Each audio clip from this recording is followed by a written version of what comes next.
guys doing? Good. Okay, so I've got sort of an update, sort of not an update about Nicaragua. Just wanted to, there's been an addition or two to the class in the first place, so I wanted to just kind of reiterate a couple things, kind of tell you a few more specifics, and show you the website where you can apply. It's still a bit tentative, so just so you know, if we go to the website, it'll say in big letters towards the top here, with COVID and all, still under review, we don't know if we're going, right? Okay, so deal is, we don't know if we can go, but if we go, it's going to be over spring break, which is essentially March 12th through the 19th or 20th, something like that. So this is a service volunteer type trip, but it's technical in nature in terms of we get to apply our technical knowledge. We do get to see a bit of Nicaragua. It will be a little bit of spring break feel to it because we're going to be in a different country, all that, assuming we get to go. Completely optional for the class, right? This is no grades associated with it, aside from I'll have a little bit higher expectations for anybody that goes in terms of participation, because it'll be an easy way for me to see, okay, well, are you causing trouble? Are you helping the cause? All that sort of stuff. So small increase in expectations for people that go, nothing you're missing out on if you don't go, right? Okay, so my current estimates of the cost are listed here. More people we get to go, we can drop it a little bit. That's essentially the on the LSU side of things, there's a few things that get spread across everybody, and I think the way it's working right now is that's, if we had 10 people go, that's about 520 per student added, whereas if we had 20, that drops to 460. So a little cost savings the more people we get, but overall, mostly what you're paying for is your airfare, the cost to stay there for a week, which is, they charge $275 for housing and the basic meals. They ask we bring like peanut butter and stuff, typically to deal with like bringing PBJs for work trips and stuff like that. A little more than that, but we'll basically be donating a few things, bringing a few things, paying for only a few meals of our own out in the city or something like that, and airport meals. COVID re-entry test is $150 in Managua, unless that somehow goes away before we travel, which I do not expect. Airfare is tricky.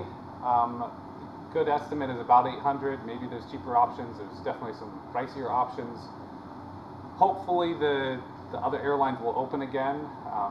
Last I talked to them, they were hopeful that they were looking that way, but right now it's just one specific, I think it's a South American airline of some sort, like not Southwest, it's an airline that originated, I forgot the name of it right now, but usually Delta will fly once a day there, and that gives a pretty standard option. Ideally, we'd all be on the same flight, but with the current situation, I don't even know. Okay, so all that told, it's about $1,500. You can expect, probably want to budget a little bit more just for souvenirs and whatever extra meals you might want to eat at a local place a time or two while we're down there. So probably considering it that way, just a little bit over that. That's what you can expect. Okay. In terms of the website, the Academic Programs Abroad has created this for us. So there's an application portal. I recommend you go ahead and do this. It should be a pretty straightforward. A lot of your info might just be entered automatically. Like it says, this is going to be kind of a waitlist situation until we know whether or not we can go. But go ahead and do that. In addition, in hopes that we can go, please have a passport ready that's valid, right? If you're not a U.S. citizen, check into the visa status requirements in case that's relevant. For U.S., we just pay that $10 fee, and then they let us in kind of as tourists sort of situation. They do require yellow fever vaccination and COVID vaccination to enter. So that's essentially a requirement that Nicaragua places on us at the moment.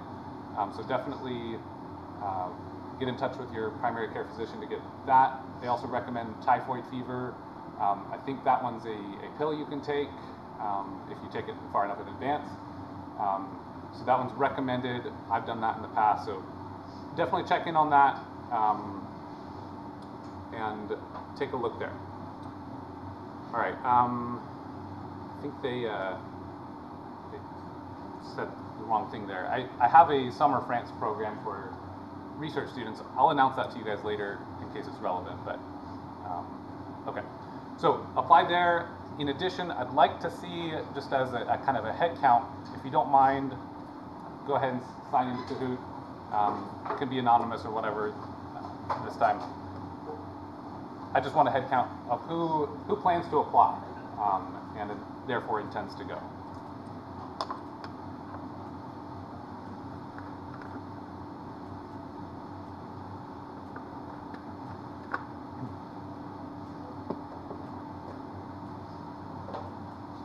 And while you do that, are there any questions about it? Still hoping that approval will happen or a rejection will happen if worst case very soon. I was contacted this week about some more details about COVID precautions, things like that.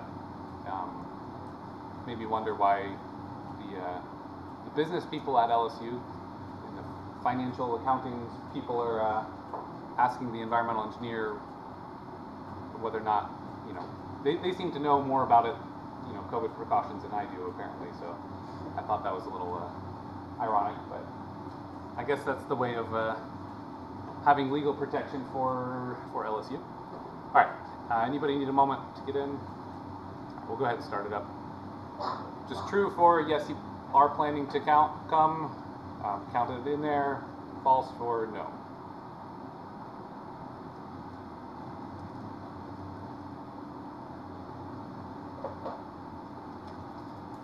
This is not, not final by any means, right? So you'll have to go through the application either way. I just want a rough head count so I can report that. I might be asked to give a specific list of names who's coming, so that's why I'm asking you to go ahead and fill in the application if you do plan to go. All right, awesome, thank you. And so that's not our whole class. That's 25 out of 37 of you, I think. So definitely going to get a few more answers. That might not have been enough time for those online, or maybe they're going to tune in later. Okay, but thank you. That is helpful. All right. Any questions, concerns, any of that? Okay, so we're going to pick up kind of where we left off last time.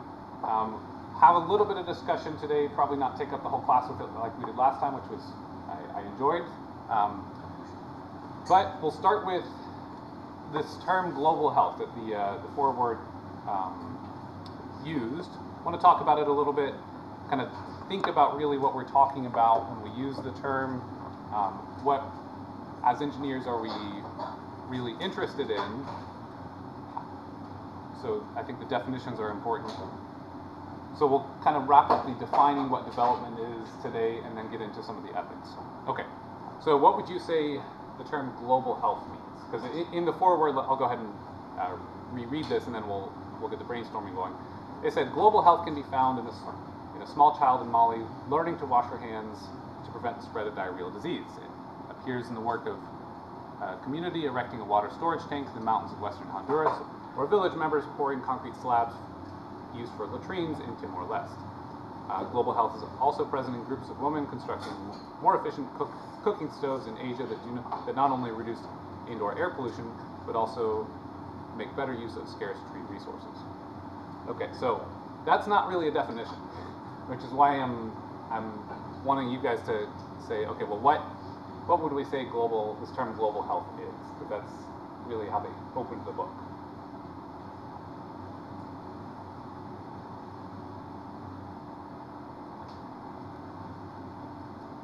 Vague? No comments? Yeah.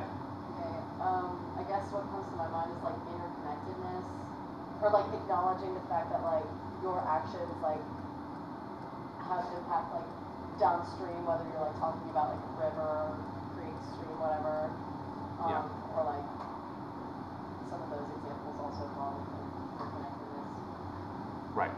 So what we do here today may impact someone somewhere else tomorrow or later today or something, right? We've got interconnectedness of impact. Okay. Like that. What else? And I'm asking because this is a vague description here to start the book, and I'd rather be a little more specific if we can.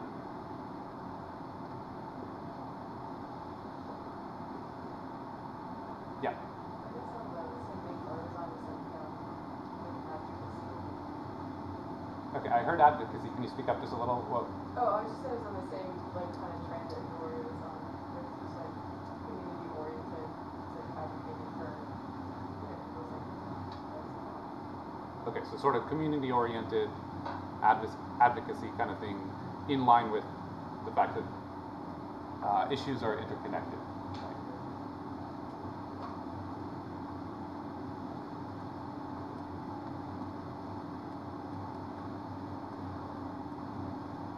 Yes.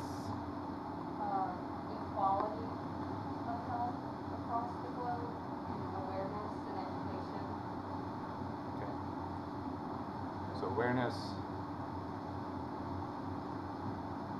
and so really awareness and education, perhaps in pursuit of what you might say health equality kind of thing. Yeah.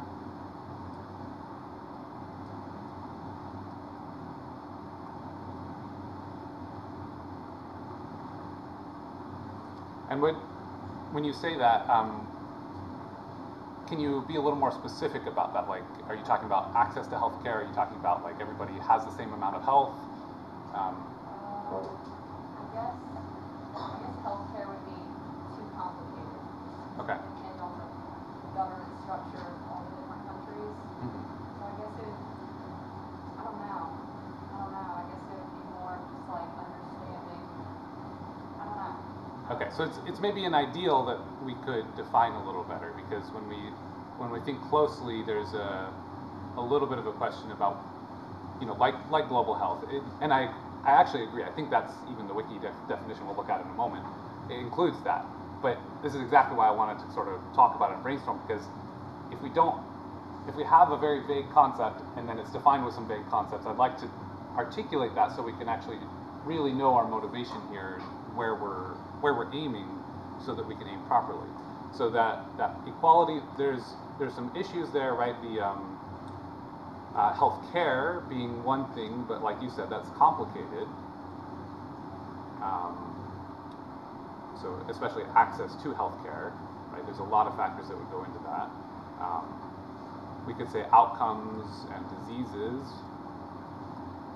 Of course, we don't want that if it's like, okay, somebody has cancer, therefore everybody must have cancer, right? That's obviously not the right type of equality here. But there's an ideal there, right? There's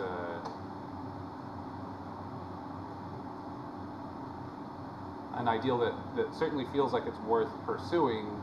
We just maybe have to define it a little better. Okay, any other comments or thoughts on that?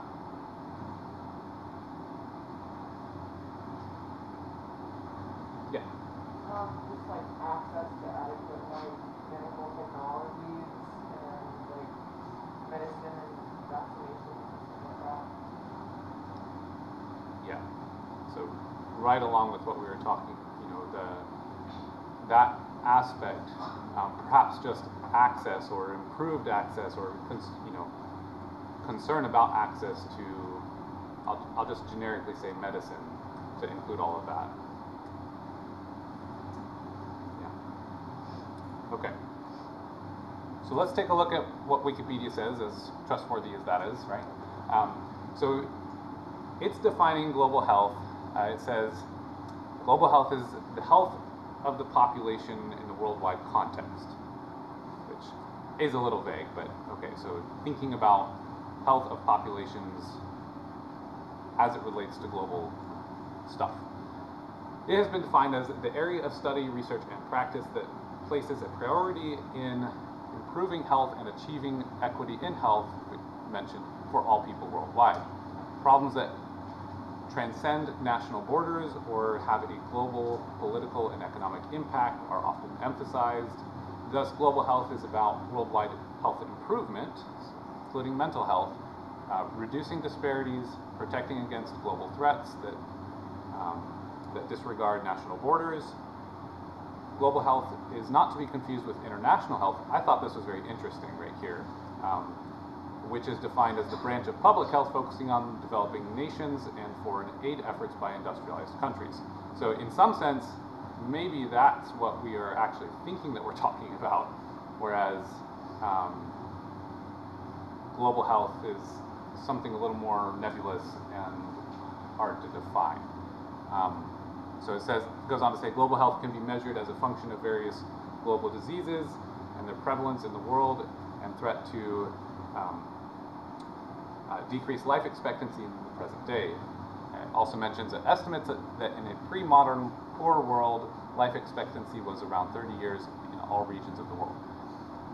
That last little note there, really just to kind of comment on that real quick, that means a lot of children die when they're very, very young.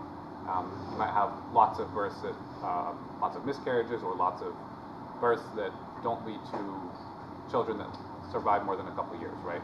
So in very pre-modern times, no medicine, like very poor, very low resources, the global population of humans was very steady, right? It was kind of like nothing until only recently we've had our population boom with modern technologies and such. So in that era, essentially what happens is it's not that like the average person that lives their full life is 30 years old when they die. A lot of people live to 60, 70 or whatever, but there's so many people dying as children that drops the life expectancy, statistically.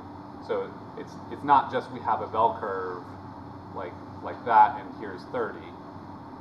It's probably more like, if you were to rank when somebody dies, it's probably actually a lot more like that. Some different shaped population, the age of death distribution. And maybe that's even more of a spike. So anyway, regardless, we all ought to be happy that we have modern medicine, right? For better and for worse, but it's certainly a good thing. Okay, so global health then maybe is not exactly the right term to use. There's some nebulous things. I don't have a lot to say about it other than I do think we ought to be careful with how we're motivating our efforts, how we're thinking about development, rather than taking it as maybe a movement for the sake of global health. Maybe we really ought to base our concerns in specifically kind of disease burden, and it does include that, but more specifics as engineers, we kind of have to deal with quantifiable stuff. So rather than just saying, the world needs healing, right? Rather than that approach, let's identify and be very specific with the problem. So just sort of a general comment on that. Okay, so who's working with development? And that's a bit of a pun there because the WHO, the WHO, certainly does quite a lot. They developed the Sustainable Development Goals. I think that began maybe 30 years ago, 20 years ago, something like that, outlining essentially certain standards for development that that organization, and I guess a lot of people probably gave input, agreed that here's a good target for the next 10 years. How many people can we get onto improved water supplies, for example? And so they deal with a lot of data. They deal with quite a lot of efforts, organization towards those goals and for people that are working towards them. Specifically for us, SDG 6, that's the water, sanitation, hygiene goal. So we are often talking about SDG 6 in our context. In the U.S., we also have the Agency for International Development, so USAID. They put out the grand challenges. This is essentially the way our government funnels the tax dollars that I guess our population agrees to spend on kind of global philanthropy. So that's sort of the channel there. you could look there for different grants and opportunities. I think separately, Peace Corps obviously is another big one. I didn't write it here, but I probably should have, so we'll add. That might be under USAID, but I don't think it is. So the Peace Corps, obviously, probably heard of Carter Foundation, the Gates Foundation, and I'm listing here another one, the Copenhagen Consensus Center, and I'll talk more about that in a moment. It's kind of a smaller organization out of Denmark. But when you think about these big names, some of them you might, with the pandemic, WHO in particular, seems to have had some leadership issues. So we talked last time about what if the intentions are good but the impact is bad? What if the intentions are bad, the impact is good? What I'm going to say is certainly there's going to be corruption in big agencies. That's kind of a guarantee. People are going to be people. Power and money tend to corrupt, so it's important to watch for that, all that. And it seems like at the beginning of the pandemic, they either didn't quite know how to handle it, or maybe there was some influence from China in the WHO leadership that's like, downplay it. Seems like it was a little bit of a mess, at least from my perspectives. But what we can say is there's a lot of well-aimed goals, right, the SDGs. So whether or not we trust them to be like the most reputable, the most honest or upright agency, we can at least look to what can be good, what can be positive for the world through it, right? Of course, people could always be, as in this class, we ought to be concerned with accidental bad impacts, and I think they at least have awareness of that at this point in time. But anyway, and you could say the same about all of these, right? The ethics that we talk about, the decision making that we talk about really applies to us as well as any major agency. On that note, this Copenhagen Consensus Center, I guess Bjorn Longborg is the guy the founder. He's an author as well. He's essentially an economist and a journalist interested in environmental systems, or how, essentially in development and how kind of the economy, the environment, and developing efforts or development in general interface. So he's a really good resource. He's going to be slightly, it might feel sometimes like he's counter-narrative or whatever, but really what he's aiming at is, and what his center is looking at, is how to quantify exactly how much improvement you get per dollar spent. So, for example, I believe their center has shown that in many areas, if you spend $1 on educating women in that region, that way outcompetes spending $1 on clean water infrastructure. Okay, so that type of analysis is huge. So this is, and I'll say he's an economist, and essentially what they're doing is economic analyses. Okay, so that's his point there. I may bring him back up. He's got some interesting books and stuff. But that type of thinking, like how much of an impact, and how do you even quantify that, right? Maybe that's time saved, right? Maybe if you put everything in the category of time saved, can you live a better life? How much time do you have? Not just free time, but healthy time. Time you're able to work, time you're able to be productive, time you're able to spend with your family, right? We can kind of do that time saved analysis in some way. I'm not sure that's exactly what he uses, but it's going to be related for sure. So lots of data there, lots of analyses, looking at essentially dollars spent. Which kind of brings me to our another kind of big category of religious organizations, which is religious organizations. Many religious organizations of all sorts. We're going to have some philanthropic agendas and charity-related type of stuff.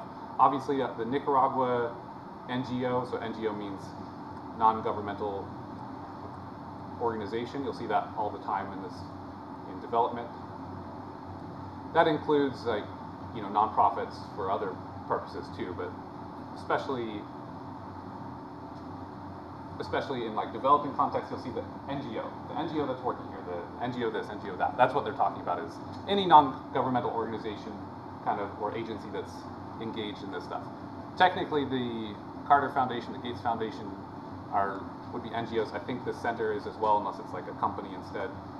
Anyway, for example, Amigos for Christ, obviously religious with their motivations.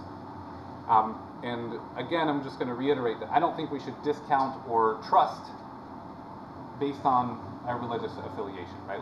Let's take a look at what's being done, how it's approached, and look at the impacts and look at the benefits there.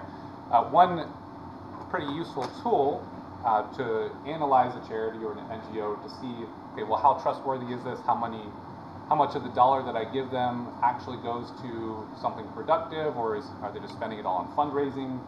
I've heard rumors that are probably not true that the United Way fundraising events that we see on campus every year, that like a whole bunch of that goes back into fundraising efforts, so it's a little bit self-defeating.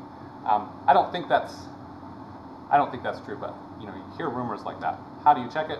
Well, there's a neat Charity Navigator website here, so we could look at.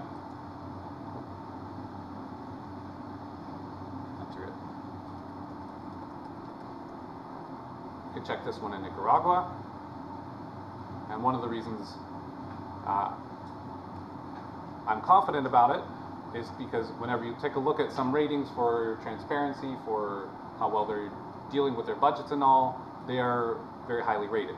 And so this particular website, I think there's more than one, can show you the program expense ratios, so how much is being spent on administration, fundraising, or the program itself.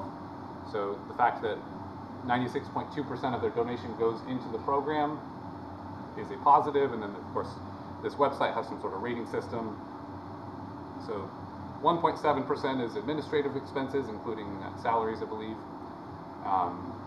2.1% goes back into fundraising expenses, all that. So it's kind of a neat place. If you have a charity that you're interested in, you can see if it's in here, and if it's been around a little while, there's a pretty good chance it will be.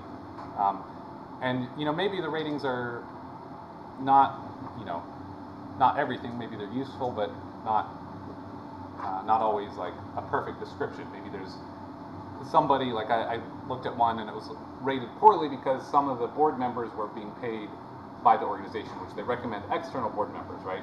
Maybe that makes sense to have an internal board member or internal board for a small thing that's just starting up and rated poorly for the moment. Maybe that's all it is. Okay, so I wanted to show you that. And this is kind of a big picture of the different types of groups, agencies that are involved with development in general. So, SDG 6, Sustainable Development Goal 6. This is essentially to ensure availability and sustainable water management of water and sanitation for all. So, great goal. As with many things, it might be a while until every single person has that, but it's obviously a good goal to work towards. As of 2012, there's a few facts here. So 89% of the world had, quote, improved water supplies. That just means that it's piped or there's a tap. There's like this water supply here would be an improved one because we have a pipe and a tap. Even if people are dipping their water containers into this clearly high contamination risk vat or cistern or whatever, that container, that would still be improved, right? So that doesn't mean it's like everything's happy and perfect, but at least there's some protection, a source here. It's not going to be directly contaminated by something, so you could take it from the tap itself. So anyway, the definition is somewhat helpful. Standpipes, boreholes, protected dug wells, protected springs for rainwater collection. So improved doesn't mean it's all the way fixed, right? 64% had access to basic sanitation. meaning some sort of a toilet that's that essentially works. Could be a latrine, something like that. We'll talk certainly more about latrines and septic systems as we go in the course. They had a 2020 update and a bunch of stats. I just kind of copy pasted the website here, but if we go onto the WHO's website, SDG6, you can kind of dig into the details here, but I think by 2020 we had 74% for drinking water. It says of the world's population uses a safely managed drinking water service. Okay, so that's a little bit in contrast to the 89% of improved. So it's lower than the improved water sources, but maybe a better definition here of safely managed. What does that mean exactly? Probably something a little better than just some sort of a pipe giving you water, right? Who knows where it's from? Okay, they had 54% with sanitation, so again, probably a stricter definition. Hygiene, wastewater, essentially some sort of a way to dispose of wastewater. So actually, quite a lot of the world is lacking safely treated wastewater. Okay, so we can get into all of this. These are essentially the metrics they're using to judge the world's progress.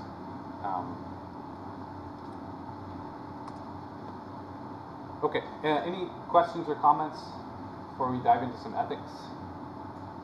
More discussions?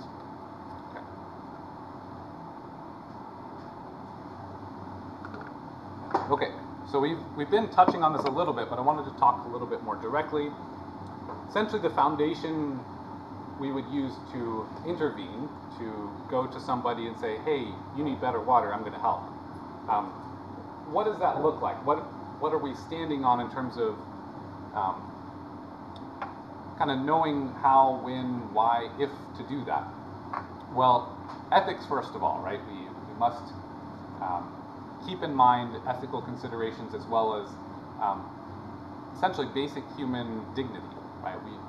You never want to see a problem and assume that somebody also sees the problem the same way. There's, throughout your lives, throughout your relationships, you'll see this over and over again. People with problems may not want to face their own problems, or may not even think it's a problem, may not decide that that's worth their time, let alone your time, to mess with, right? Maybe they're okay living the way they are, and you just have higher standards for yourself that you assumed they have high standards. They would have the same standard, and they're really unhappy, right? That would be, in some sense, unethical or at least unkind to impose your expectations on them without any discussion, communication, any of that. So motivation and communication are hand in hand there as well. Okay, so big picture, those are kind of the foundations here. So first of all, you would want to identify what exactly is wrong. So I've got a couple pictures from Nicaragua here, and I think I lost my high resolution pictures, unfortunately, but on the upper right here, this is actually a wastewater discharge that's flowing through a landfill in Chinandega, Nicaragua, and essentially it's green. It looks, that water flowing through looks like the most toxic stuff ever. Really, it's probably just coming out of a waste stabilization lagoon, so there's a lot of algae in it. Still nasty, I'm sure, but it's not green with green because it's so toxic. It's green most likely because of algae. So tiny positive note there. But there's a bunch of people here using that water to essentially sift through the landfill to find recyclables. So clearly a very terrible situation in terms of environmental hazards. And you see a kid here. There were children around, a mother with her child near this. There's often, they'll burn tires to kind of just get rid of them. And if you've ever seen a tire or a pile of car tires on fire, it's pretty insane, because once they start burning, they burn hot, and the smoke is pitch black. it's a crazy mess. And they actually, I think the second or third time I visited, they started one while we were walking by. So the group had some air quality measurements or measuring devices with them, and so we had some pretty crazy data in terms of the particle counts and the gases released by it.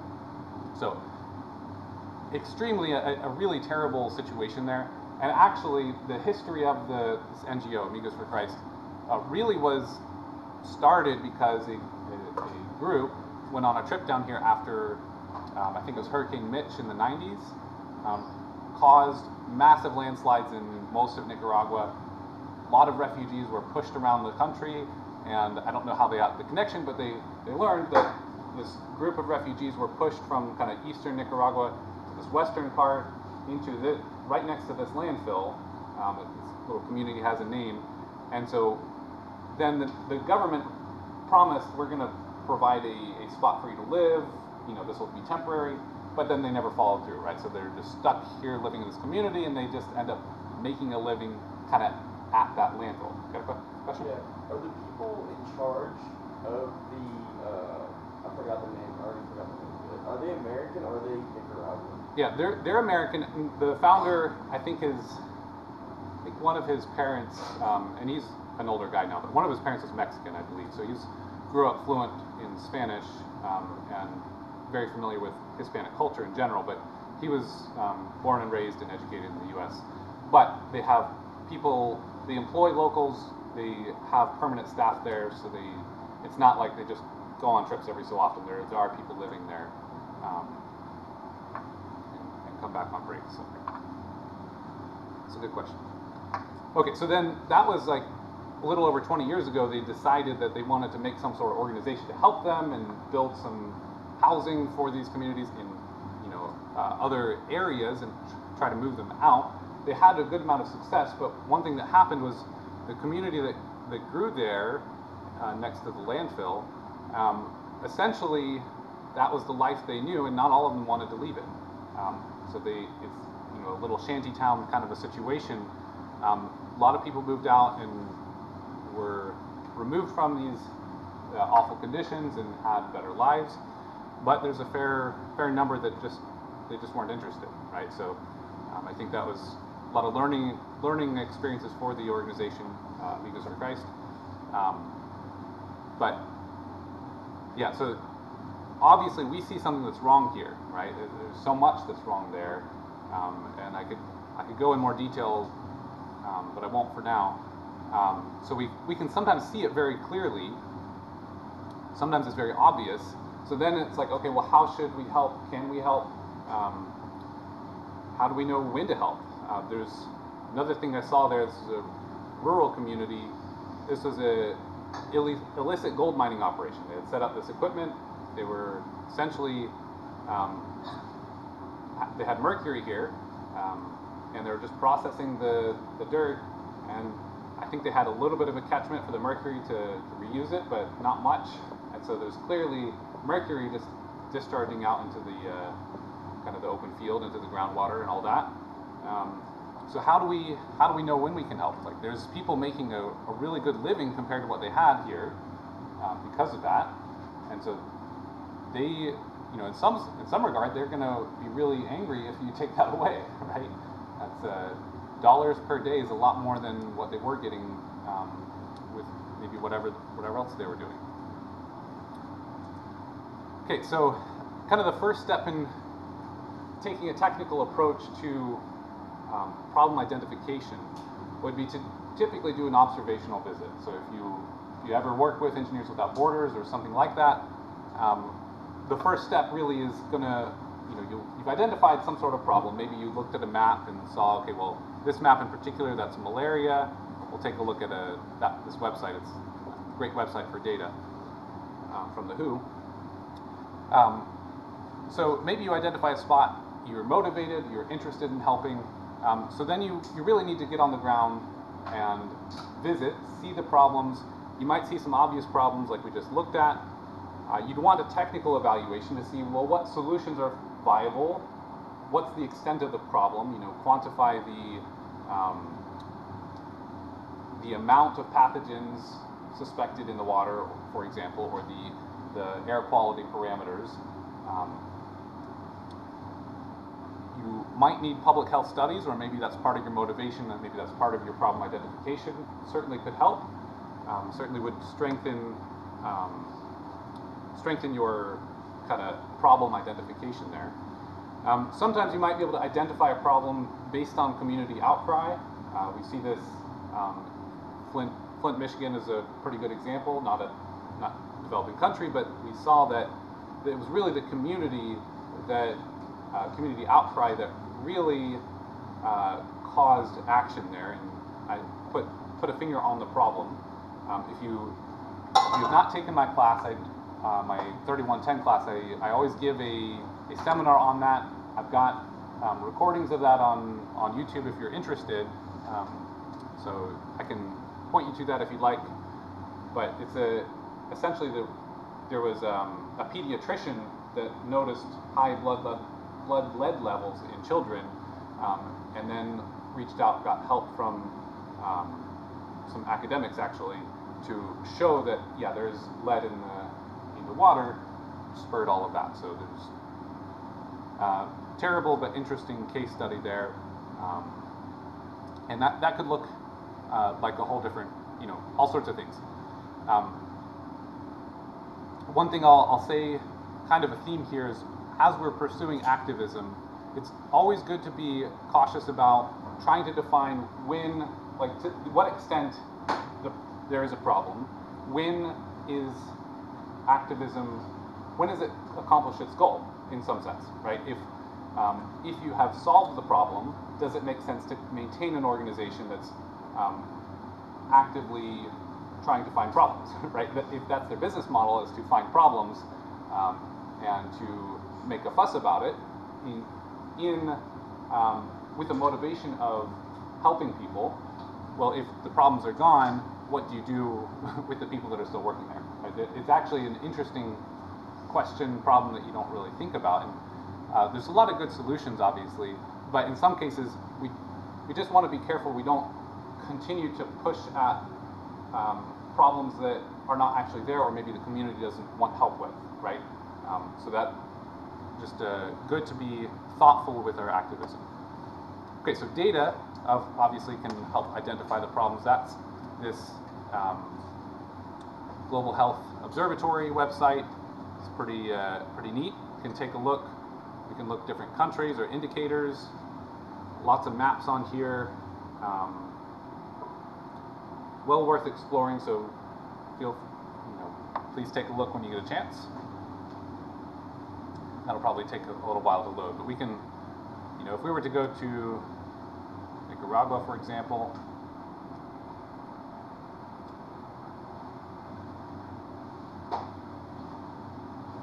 it's got all sorts of data that it will load. If we were to search some other topic, we could look at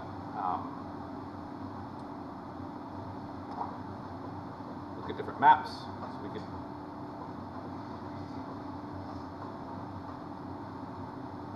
all sorts of different maps here. So really interesting, and you probably will want to look here for your research papers, right?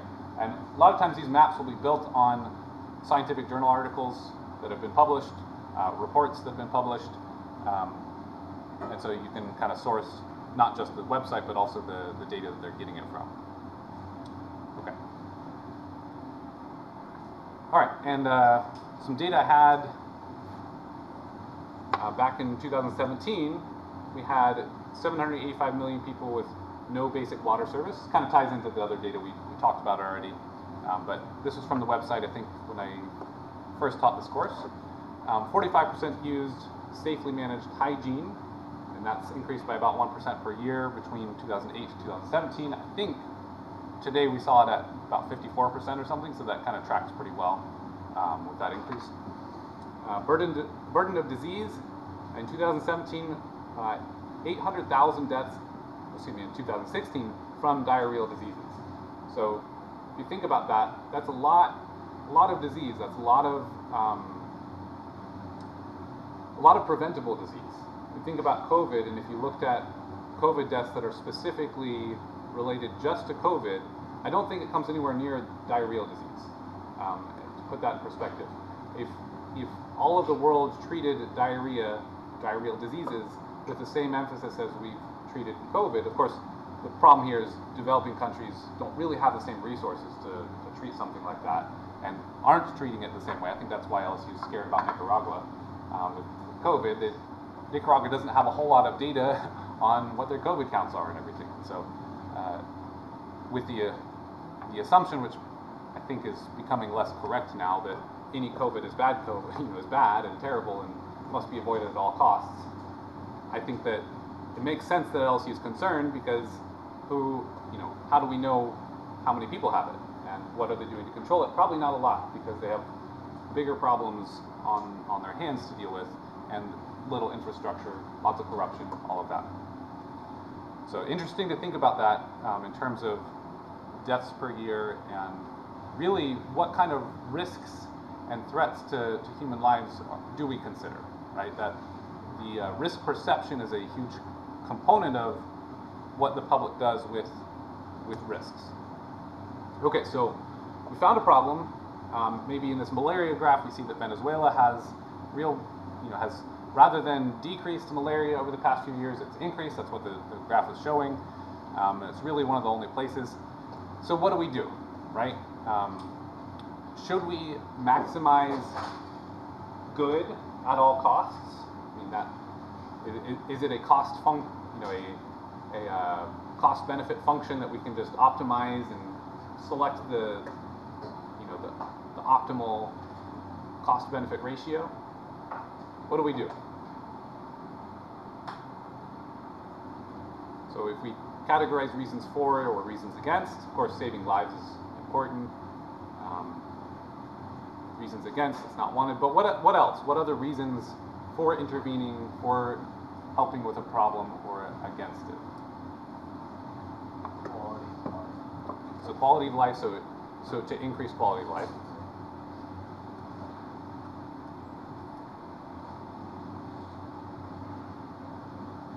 Okay. Yeah. I mean, like, from a selfish perspective, like, if you help someone,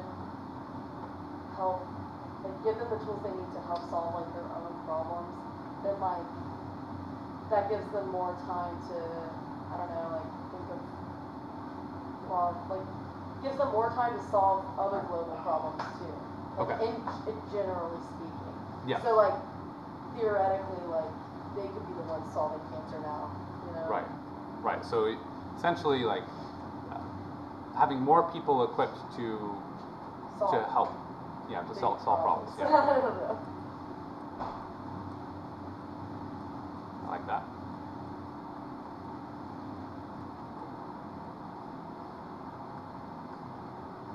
Okay, what reasons would you think to yourself, like, oh, I want to help because X? Yeah. If it were me, I'd want someone to help me. Okay. Kind of like join to others. That's good one. So you would want the same treatment, essentially. That's a very good point, and one of the most impactful moments I had in Nicaragua was actually in that landfill. I had a moment where I was just taking a look. I was kind of surveying the scene, and I was looking specifically at a woman and her child, and it was like, the thought was just like, I don't know, on fire in my head. Like, why is that kid not me? Why am I here? Like, why is this not reversed? There's no reason for that. That could be me, and like, I don't often have like a special moment like that, but it just stuck with me really, really deeply, I guess, or really imprinted in my mind, and it's kind of crazy to think about.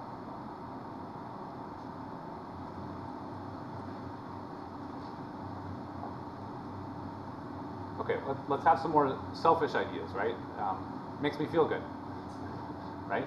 Could just be, feels good to help people, so I want to do it, right? I want to at least look good because I'm helping people, right?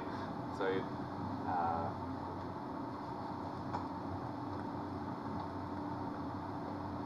And of course, we could just be, we could all pretend like we're perfect, humble people and just say this is only Coca-Cola that does that. But, it could be true of anybody, right? It makes you look good.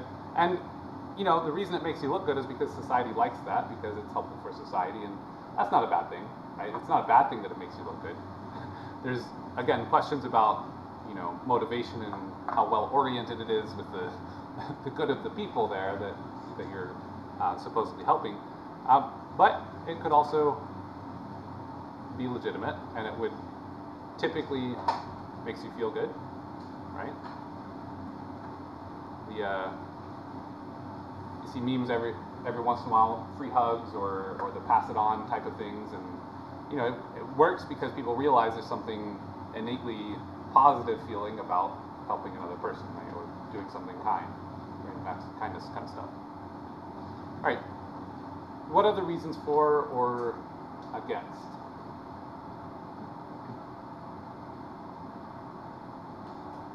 Why might you not help in a situation where you could help?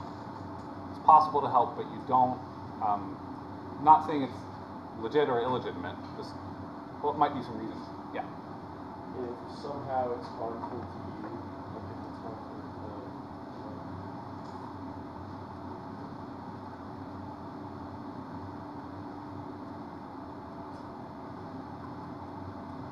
Yeah.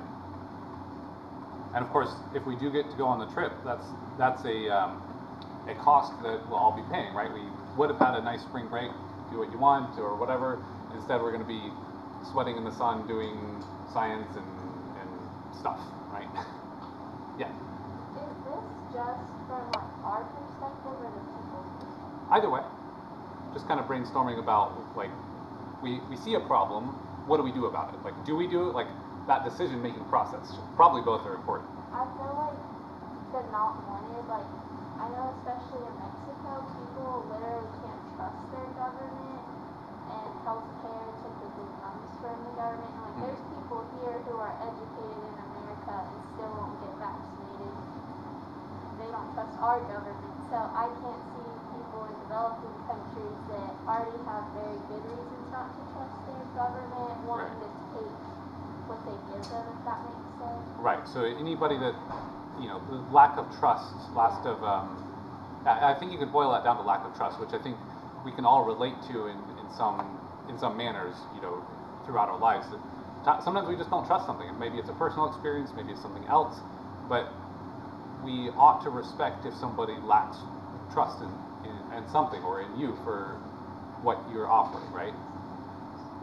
So, and that really comes down to also engaging with the community, right? Having communication with people that are involved with, they need to trust you if you're going to do something, right? That is critical. Yeah. If you have limited resources and you don't choose where you can use the Okay. make it so you have somewhere else. Absolutely, that's a good one. So, in some sense, triage, which I'm probably going to not spell right. So, say limited resources. Yeah. Maybe if for help wouldn't be a long-term solution for the problem. Yeah. So if it's not sustainable, essentially, right?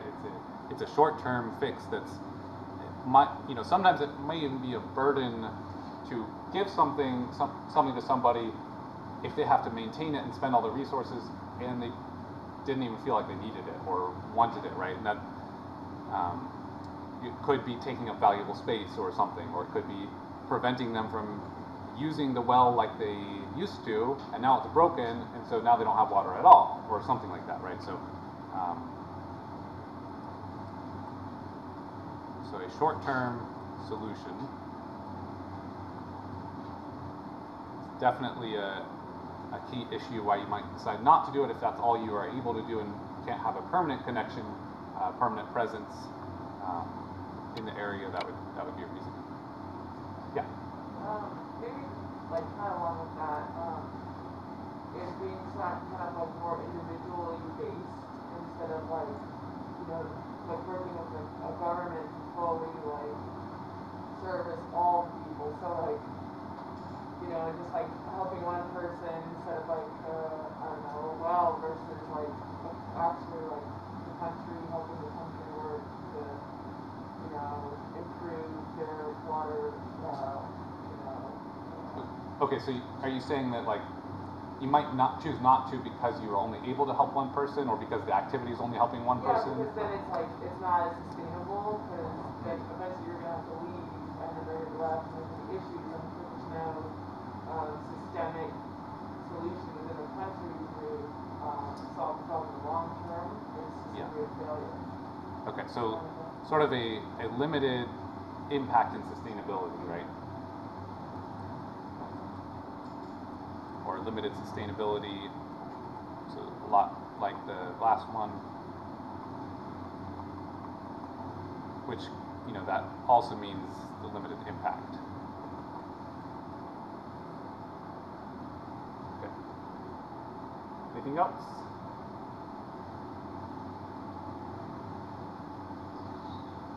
Okay, cool. I like that. That's good.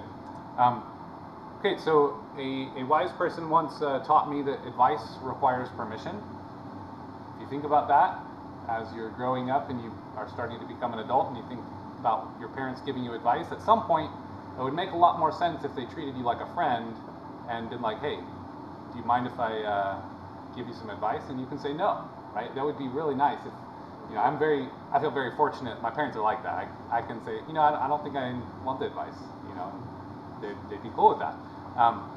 And so it helps in personal relationships, but it also applies to you know, a situation where maybe you see this community making a living in a landfill, but who am I to tell them that that's not the best thing for them? Right? I don't know how they feel about their options. I don't know their family lives. I don't know all these things.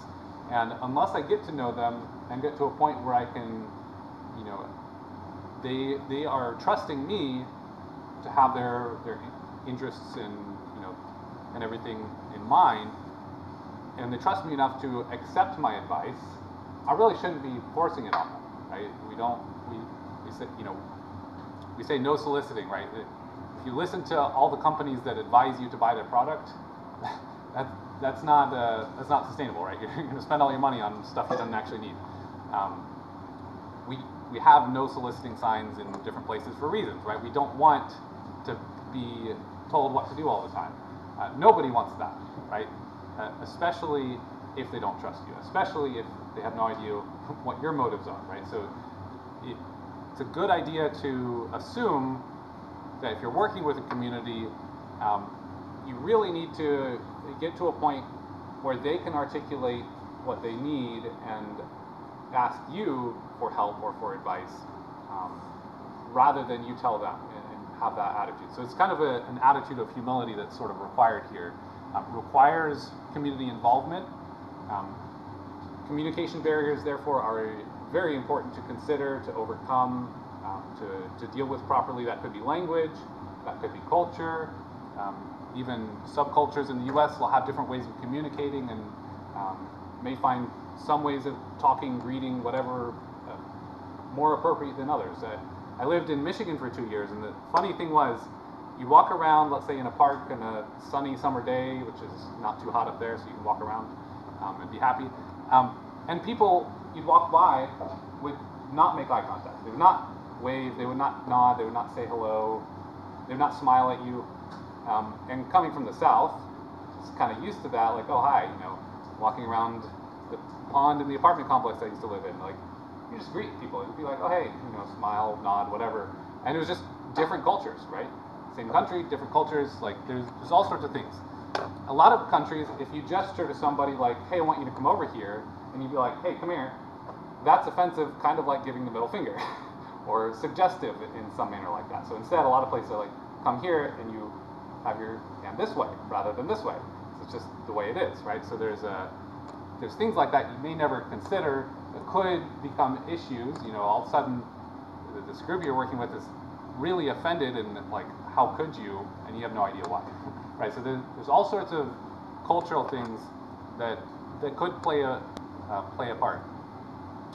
Ultimately, you need good leadership both on your own side, right? Good leadership meaning, like, again, that attitude of humility to approach a situation and to recognize that, you know, as somebody who might intervene, might be there to help. You're not going to know all the stuff. A bad leader is going to assume they know all the stuff or know what's right. A good leader will take the time to get to know them, to recognize all that. And you need leadership from within the community itself to say, hey, this is what we want, and we've got a group together, we're going to maintain it so long as you can teach us how to do it, and we'll be in touch, we'll do this, right? That leads into community ownership is pretty much imperative if you're going to have long-term sustainability. We talked about that a minute ago. That was one of the reasons you might not do something, is if there is no community ownership. I really like the Amigos policy of the community has to pay 10% of the cost. So if they want a borehole drilled and a well to provide water to the community, they have to come up with a way to finance it. Of course, they're there to help and to guide them through that process if they want it, but that gives that community, say, hey, we've invested this is our money that's gone into it, we've got skin in the game and it's going to be ours now. This is ours to take care of, this is ours to, and, you know, essentially building, you know, being really a part of founding it and having it. So that, again, those really are leading in one to the next to projects, or to the sustainability of the issue. And all of this requires ultimately good project management. Who's doing what, who's making the calls, engaging the community in that, again, is imperative. So, kind of beating a dead horse in a way here, but a little bit common sense, but if you don't take this approach, you're pretty much going to learn that you did it wrong because you didn't do these things, right? So that's, whenever you think about interventions, developing efforts, really be keeping that in mind. Okay, so a couple of ethical quandaries to think about, common ethics problems here. How many of you have heard of the trolley problem? Okay, so a fair bit of you. I haven't watched a lot of it, but I think the show The Good Place takes comments on this and some other things. So the trolley problem, and maybe you want to explain it, feel free. Yeah, it's like there's a train track and there's like somebody you know on the trolley, but there's 5 people you don't, and pull the lever, not pull the lever. Okay, yeah. So essentially, you have a choice between saving one life, and in your case, the way you've heard it is you know that person. So you can, there's a trolley, there's 5 people tied to the tracks for some random reason, but they're just there, and the trolley is heading in their direction, and so you've got the trolley tracks, the trolley going, and 5 people there, right? We'll do little stick figures here. So they're not very happy about it, I don't think. So frowny faces on all of them. I gave them feet, they don't need arms. And you're over here, if you like ethical dilemmas, then you're maybe smiling, but if you don't, then you're probably frowning. And you've got a lever that adjusts the train tracks here, and you could send it off in a different direction where there's just one person, maybe your friend. We're going to assume it's your friend and not an enemy, because that would make the decision a little different. And you have the choice. Right now, if you don't do anything, if you don't touch the lever, it kills 5 people. You know what's going to happen. If you push the lever, then it kills 1 person. And it's a bit of an ethical quandary, right? It's are you going to kill somebody, or are you going to let 5 people die? Those are your options. So on the one hand, it's not ethical to kill anybody, right? So ethics would say, you know, how dare you kill that person? You've made the decision to kill that person. Of course, terrible scenario, nobody would ever hopefully be in this situation. And obviously the best answer would be to try to bind it up and like make it go between and not kill anybody or whatever, but who knows. Maybe you kill all the people on the trolley then, which is perhaps 20 people. That's the trolley problem, and I bring it up because intervention itself is tricky, right? Especially if you're not sure of the costs, right? You see a big environmental problem, and so you decide you want to intervene and take lots of action, institute policies maybe. Well, what are the outcomes of that change, right? What are the implications of you taking charge and causing something? Those are technically on you for making those changes, right? So there's, I'm not here to give you a solution to that or anything, but it is something to think about ethically, right? And to take seriously. There's another one, and this one's a little bit better related to our topics. That is, and it kind of touched on it earlier. If you are walking on a path, I'm just going to do aerial view so we just have a person there, and there's a pond, and somebody there is drowning. Are you obligated to go save them? If you know you know you can swim, you can save them. There is a risk inherently because when you're saving somebody drowning, they can be dangerous actually. If they're interacting with you poorly as you're trying to save them, they could cause you to drown too. But let's say you're confident. The only thing that's going to happen is you're going to get your dress shoes all messed up, and it's going to be a sad day. Right? Are you obligated? Anybody feel obligated to save them? Some yeses. Anybody knows? Anybody not brave enough to answer no? I mean, obviously it would look bad to say no. I'm not going to save that person, right? No, nobody wants to say that.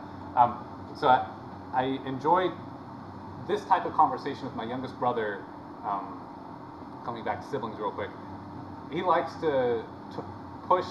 He loves thinking about ethics and loves to push kind of devil's advocate sort of perspectives. And technically, I think the ethical thing here is because there's some risk to you, you're not technically obligated ethically.